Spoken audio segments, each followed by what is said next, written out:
एक बार की बात है, एक गुरु का एक शिष्य ज्यादा बोलने की आदत से परेशान था। वह जब भी किसी से मिलता तो मिलने के बाद अपने मित्रों के सामने उस इंसान के बारे में अपना विचार देना शुरू कर देता था। उससे कोई पूछे या ना पूछे, वह अपने आसपास की लगभग हर चीजें के बारे में अपनी राय बता देता था।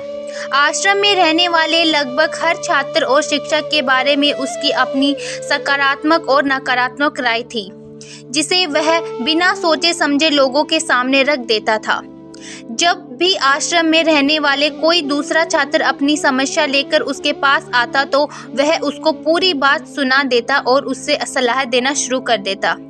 वह अक्सर अपने मित्रों से कहता रहता, तुम्हें यह काम ऐसा करना चाहिए था, वह काम ऐसा करना चाहिए था। उसको अपने आसपास की चीज़ों के बारे में जो भी आधा अधूरा ज्ञान था, उन्हें मित्रों के बीच बोल बोल कर अपने ज्ञान का दिखावा करता रहता था। उसकी इन्हीं हरकतों की वजह से आश्रम का कोई भी छात्र या शिक्षक उसे गंभीरता से नहीं लेता था। अक्सर उसके साथ पढ़ने वाले छात्र उससे दूर रहने की कोशिश करते थे, क्योंकि वो हर बार उन्हें सलाह देने लगता था। कोई भी उसे अपना मित्र बनाना नहीं चाहता था, सब उससे दूर रहना ही पसंद करते थे। अक्सर आश्रम में रहने वाले कई छात्र उसके पीठ पीछे उसकी इन आदतों की वजह से उसका मजाक बनाते थे। उस लड़के को भी पता था कि उसकी ज़्यादा बोलने की आदत की वजह से कोई भी उसे पसंद नहीं करता।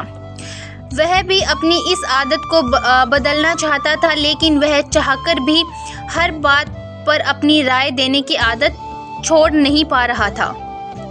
पर एक दिन वह अपने गुरु के पास गया और अपनी सारी समस्या गुरु को बताई। गुरु ने कहा, बेटा, ज़्यादा वही इंसान बोलता है जिसे लगता है वह सब कुछ जानता है, पर जो इंसान यह मानता है कि वह बहुत ही थोड़ा जानता है और ऐसा बहुत कुछ है जो उसे सीखना है, तो वह कभी भी ज़रूरत से ज़्यादा नहीं बोलता और ना ही बिना मांगे किसी को राय देता है। इसलिए पहले खुद के अंदर का ये अभिमान हटाओ कि तुम्हें सब कुछ पता है। शिष्य ने गुरु के सामने अपना सिर झुका दिया। गुरु ने कहा, तुम्हारे ज़्यादा बोलने की आदत को मैं एक दिन में ही तो खत्म नहीं कर सकता। यह आदत तुम्हें खुद ही अपने अंदर धीरे धीरे कम करनी होगी, लेकिन तुम्हें यह ज़रूर बता सकता हूँ कि किन मौक़ों पर तुम्हें शांत रहना चाहिए, ताकि तुम खुद को दुखी होने से और किसी बड़ी मुसीबत में पड़ने से बच सको। शिष्य गुरु की बातों में सहमति दिखाते हुए अपना सिर हाँ में हाँ मिला दिया।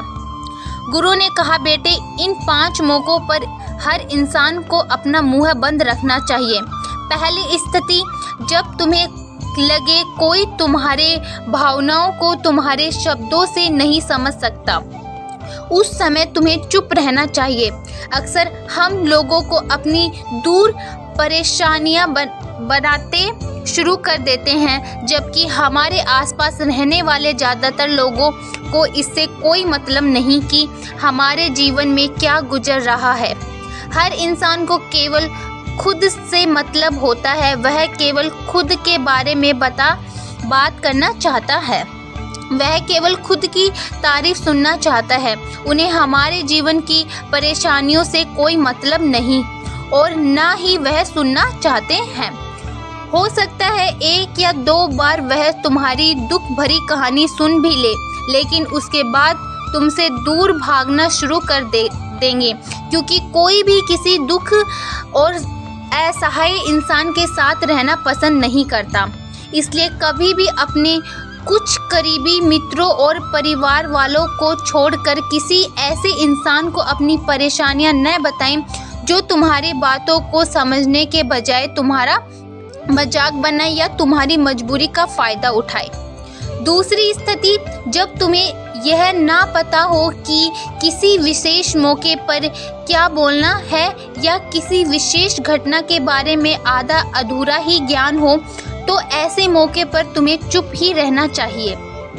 ऐसा इंसान जो आधा अधूरा ज्ञान होने के बाद भी उस विषय में बात करता है, वह अक्सर ही मजाक या पात्र बनता है और कोई भी ऐसे इंसान को कभी गंभीरता से नहीं लेता।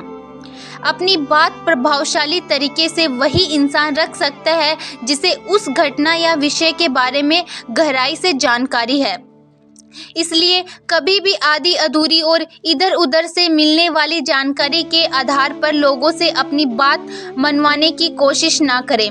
हालांकि दोस्तों, प्रभावशाली बातचीत करना और एक ऐसे इंसान बनना जिससे हर कोई बात करना चाहे, जिसे हर कोई सुनना चाहे, यह भी एक कला है जिसे हर इंसान सीख सकता है। आप भी सीख सकते हैं। तीसरी स्थिति, गुरु ने कहा, जब कोई इंसान तुम्हारे सामने किसी तीसरे इंसान की बुराई कर रहा है तो तब ऐसी परिस्थिति में तुम्हें चुप रहना चाहिए।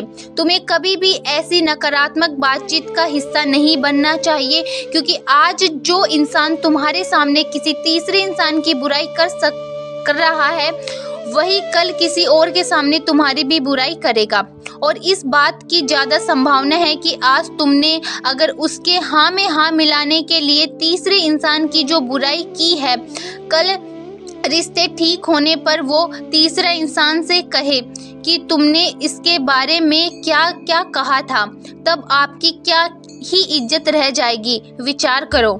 इसलिए जब भी कभी कोई किसी तीसरे इंसान की बुराई करे या उसके गलत समझ या मजाक उड़ाए तो तुम्हें बस उसकी बातें सुन लेनी है, उसका अपना कोई भी राय वहाँ नहीं रखनी है।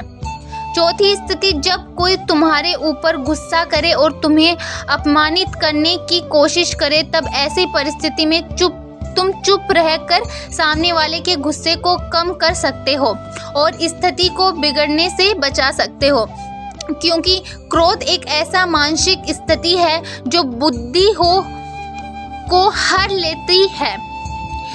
इस स्थिति में मनुष्य सोच विचार कर नहीं बोल पाता, जिस वजह अभद्र अपशब्द व कड़वे वचन ही मुंह से निकलते हैं। जब तुम सामने वाले के क्रोध का जवाब क्रोध ना दे कर उस समय चुप रह जाते हो, तब वह उस क्रोध करने वाले इंसान के दिल में लगती है और गुस्सा कम होने पर उसे अपनी गलती पर पछतावा होता है। लेकिन तुम्हारा हर परिस्थिति में चुप रहना भी ठीक नहीं है। अगर कोई गलत कर रहा है तो तुम्हें उसका जवाब भी देना है। हर बार तुम्हारा मौन रहना सामने वाले की गलत हरकतों व दंडताओं को बढ़ावा देने जैसा होगा। लेकिन कुछ लोग ऐसे होते हैं जिन्हें हमारा चुप रहना उन्हें हमारी कमजोरी प्रतीत होती है। गुस्से के दौरान चुप रहने का यह तरीका केवल परिवार, सगे संबंधी और कुछ निकट मित्रों के लिए सही है, ना ही हर इंसान के लिए। अगर तुम हर जगह चुप रहने लग गए तो इसका गलत फायदा उठाया जा सकता है। पांचवी स्थिति, जब कोई इंसान अपने जीवन की किसी दुख भरी घटना या परेशानियों से गुजर रहा हो तो तुम्हें चुप रहकर सिर्फ उसके बातों को सुनना है। लेकिन ज़्यादातर लोग ऐसे होते हैं कि किसी ने उनके सामने अपनी समस्या सुनाई नहीं कि उन्होंने समाधान देना शुरू कर दिया, जबकि कोई इंसान अपना समझकर ही हम से अपनी परेशानी साझा कर रहा होता है, ना कि वो आपसे किसी सुझाव की उम्मीद से बता रहा होता है। वह बस ये चाहता है हम उसकी पूरी बात ध्यान से सुन ले। जब हम किसी भी परेशानी को ध्यान से पूरा सुन लेते हैं तो उस इंसान को एक मानसिक व आत्मिक शांति मिलती है। उसे ऐसा लगता है कि चलो किसी ने तो मेरी बात को समझा। परेशानी के समय में किसी इंसान को सांत्वना देने का सबसे अच्छा तरीका है कि हम बस उस इंसान की पूरी बात को ध्यान से सुन लें। जब हम लोगों की बातों को बिना उन्हें बीच में रोके और बिना किसी सलाह दिए पूरे ध्यान से सुनते हैं तो उनकी नज़रों में हमारे लिए सम्मान और स्नेह का भाव पैदा हो जाता है। इसलिए जब कोई अपनी परेशानी आपसे बताए, बस उसकी बातों को ध्यान से सुन लेना और जब तक वह तुमसे सलाह न मांगे तो उन्हें किसी भी प्रकार की सलाह नहीं देना है। गुरु ने कहा, मेरी एक बात हमेशा याद रखना, जब तुम कम बोलते हो लोग तुम्हारी तरफ ज़्यादा आकर्षित होते हैं कि तुम क्या हो और तुम क्या सोचते हो। शिष्य ने कहा, मैं सिर हिलाया। शिष्य अब गुरु की बातों को समझ चुका था कि किन किन परिस्थितियों में शांत रहना चाहिए। तो दोस्तों, आप लोगों को समझ में आ ही गया होगा कि इन 5 स्थितियों में चुप रहना चाहिए अपन को। अगर आपको हमारी ये कहानी अच्छी लगे तो वीडियो को लाइक कीजिए, और अगर आप हमारे चैनल पे नए हैं तो चैनल को सब्सक्राइब कर दीजिए, बेल आइकन पे प्रेस कर दीजिए, जो कि आपको हर एक वीडियो का नोटिफिकेशन आता रहेगा।